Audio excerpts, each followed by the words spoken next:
وإذ أخذنا ميثاق بني إسرائيل لا تعبدون إلا الله وبالوالدين إحسانا وذي القربى واليتامى والمساكين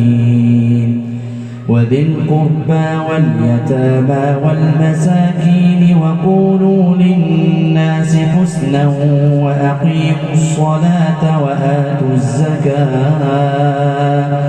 وأقيموا الصلاة وآتوا الزكاة ثم توليتم إلا قليلا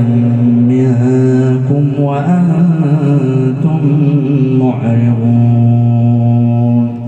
وإذ أخذنا ميثاقكم لا تسفكون دماءكم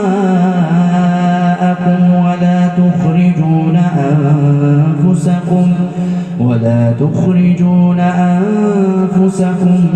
من دياركم ثم أقررتم وأنتم تشهدون ثم أنتم هؤلاء تقتلون أنفسكم وتخرجون فريقا منكم من ديارهم تظاهرون عليهم بالإثم والعدوان وإن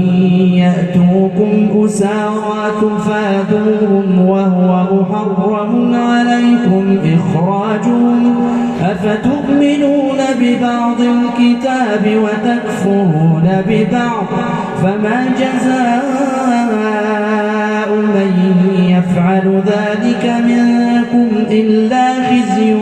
في الحياة الدنيا ويوم القيامة يردون إلى أشد العذاب وما الله بغافل عما تعملون أولئك الذين اشتروا الحياة الدنيا بالآخرة فلا يخفف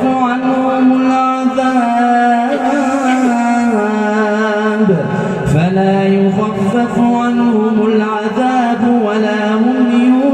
ينصرون ولقد آتينا موسى الكتاب وقفينا من بعده بالرسل وآتينا عيسى ابن مريم البينات وأيدناه بروح القدس أفكلما جاءكم رسول بما لا تهوى أنفسكم استكبرتم ففريقا كذبتم وفريقا تقتلون وقالوا قلوبنا غلف بل لعنهم الله بكفرهم فقليلا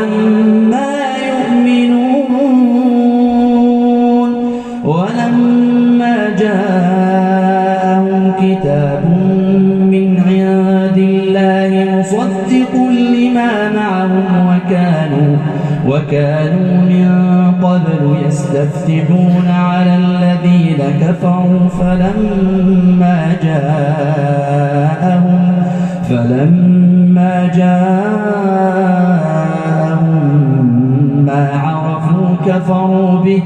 فلعنة الله على الكافرين بئس ما اشتروا به أنفسهم أن يكفروا بما أنزل الله بغيا أن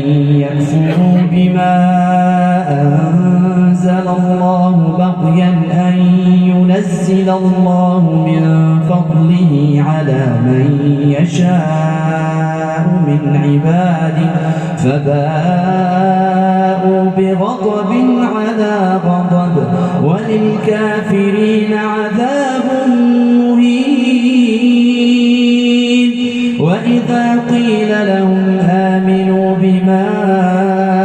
أنزل الله قالوا نؤمن بما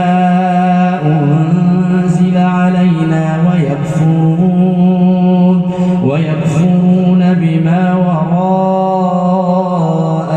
وهو الحق مصدقا لما معهم قل فلم تقتلون أنبياء